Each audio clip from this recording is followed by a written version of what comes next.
going to get the glasses again. Morning. Good morning. It's Wednesday. It's August the 8th, and I'm very tired today. This amazing woman has already made me coffee this morning. I don't think anybody's ever called me an amazing woman before, but thanks. Do you know what the problem is? Yeah. I went to bed last night and I just could not doze off. Could not fall asleep.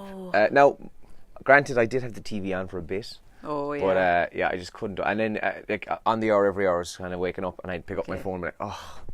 I hate 2 that. hours. I have to say I slept okay last night, but I wasn't asleep till midnight maybe. Well, you slept because you were a hero. But we'll come back to that. I was a hero. Amazing woman and a hero all in one day. Weather-wise, actually, I'm just looking out here. It's after brightening up nicely. Yeah, it's because clearing it was up. pouring rain when I left the house this morning, like torrential, but it's after clearing up a bit this morning. Today we're going to see a further scattered showers in places this morning. The good news is into the late afternoon we're going to see a good lot of sunshine as well, and top temperatures today of about 18 or 19 degrees, so not bad. Nice. I spent the night in Castle Gregory, and the weather yesterday afternoon when I got there was gorgeous. Yeah, I saw your Snapchats. It didn't look like yesterday at beautiful. all. No, like there was loads of people at the beach, loads of people swimming and doing loads of stuff. It was a really, really nice day there. We'll tell you what happened to me as well last night in a few moments.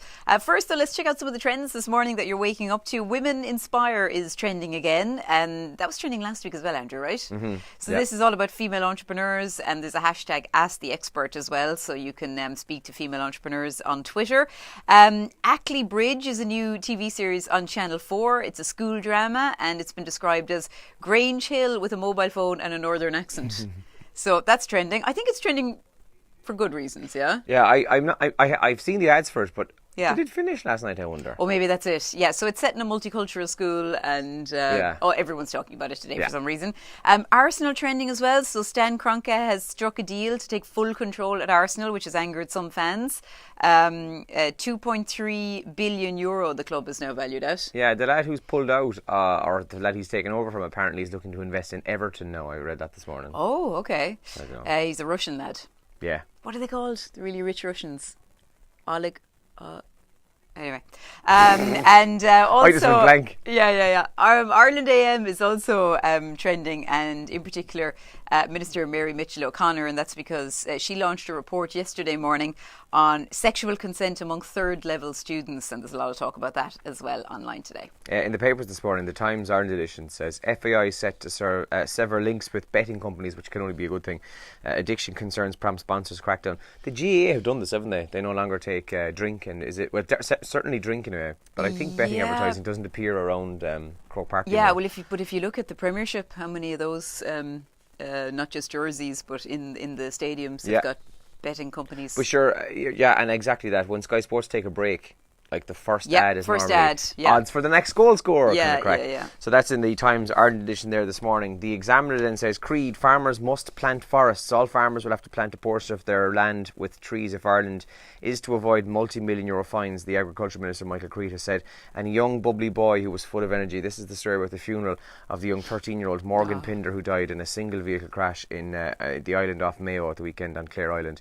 Terrible, sad story there. Very sad. The Examiner there this morning. So young. The Mirror then says campaigners warn of civil resistance as fury grows over the sale of permanent TSB mortgages to vulture funds, and shocking new figures reveal almost 1 million Irish people are now on health waiting lists. A lot of the papers pick up on that story there this morning. Fianna Fáil are also talking about that. The Irish Times says Vatican proposed state indemnify against the state would indemnify it against clerical abuse claims. Dermot Ahern says that when he was Minister for Foreign Affairs back in 2004, the Vatican approached him so that they would set this up, and almost 1 million, same story, waiting for medical procedures, says Fianna Fáil this morning. That's in the Irish Times. Just going back to the story about Michael Creed and telling farmers they have to plant trees. I had a discussion a couple of months ago with there was a couple of friends and my younger brother, and we were talking about what would you do if you won the lotto. So I was like, oh yeah, Ford Mustang, blah, and everyone's like, yeah, around the world trip, and handbags, whatever, all the cool things you'd love to buy. And my brother just goes, I'd buy lots of land and plant loads of trees. So we were all like, oh yeah, we forgot to do something good. And he said, no, really, I'd buy land, like not with all the money, but he said I'd buy land and plant trees. He said I'd like to do something good with my money. I can think of loads of things to do with my money, like buying a Ford Mustang or buying a handbag. But it was one of those moments where we all felt like crap about ourselves, and I was like, oh yeah, that's... Oh, You're all like, and then you went, party! Oh, trees. Oh. So, last night, So Elaine was a hero yesterday, went for my tea in Splans, right? and then went for a drive to Kilshannig. Never been to Kilshannig in my life. Like, I spend most of the summer in Castlegregory, had never driven down there. Gorgeous little, I suppose it's a village, it's a community anyway, right beside the beach, just in Maharees. And met a little dog running along the road. I'm going to find a photo of this little guy for you now. And he definitely looked like he was out. He was Yes. on the run. He was a pug with a bandana. He was an escaped convict. And do you know those collars, with the box here, the electric fence there, or Yeah. whatever it is, the security gate thing, or security fence thing. And so this little lad, I couldn't really get a good photo of him, but anyway, we'll give it a go. I think that's actually a very nice photograph. Is it? He's kind of like, get my good side. Yeah. Take the shot So of my good poor side. little guy seemed a bit freaked out. What time is it? Are we okay? No, we're okay. And my mom actually, she's a bit of a dog whisperer. So she thinks anyway. She got out and she went over and she was chatting to him. And eventually then we were just waiting. I just got out and I was like, Mom, will you just put him into the car kind of thing. I'd hurried proceedings up and scared the dog, I think, in the process. So we drove around then and called at a few houses and nobody knew who owned the dog. And then by the power of Facebook, I think it was you actually. I think it was did you share it? No. No, oh, okay, maybe it was Kerry's Full Breakfast one then, because you were mentioned to me in the rescue moment. Darren saw it, and Darren said that dog belongs to the people in the green room, which is a pub in Maharees, Oh, okay. and they're friends of his. And so eventually, anyway, the internet situation is woeful where I am, so it took ages. I actually asked my brother in Dublin to ring the green room. Was there loads of people being tagged, I think, wasn't there? Loads of people. Yeah. So the tree planting hippie in Dublin had to ring Castlegregory. Well, I was half a mile from where the people were, but we just couldn't. There was like no reception, and so Pugs or Pugsy, I actually can't remember now, was Pugsy. reunited with his owners late last night in a mobile fair home. There play was a to you, because reunification. a lot of people would have just seen that dog and gone, oh, look, a dog, and kept going. I know, and like You knew, I met though. a few people then. They were like, "Yeah, he's been around. I've seen him before," and I was like, "Oh, okay, so maybe he is okay to be out." Well, But no, fair he play, wasn't. though. So anyway,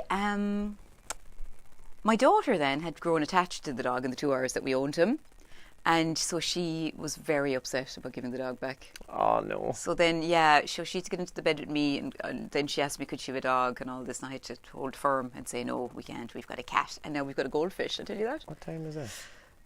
It's late. Anyway, I'm rabbiting on. The dog is grand. Everything's okay. So you have a Thank cat you and a to goldfish. everybody. Yeah, thanks to everybody who shared the post is the long and short of that story. Right. Oh, we found the dog at about 8:40 p.m. last night, and at 10:25 I overheard my mother saying to the dog, I love you. That's gas. Which I thought was a bit extreme. But okay, Mom. Right, lads, enjoy the rest of your day. We've got loads coming up the show, and we're live in a couple of minutes. Good luck! Morning.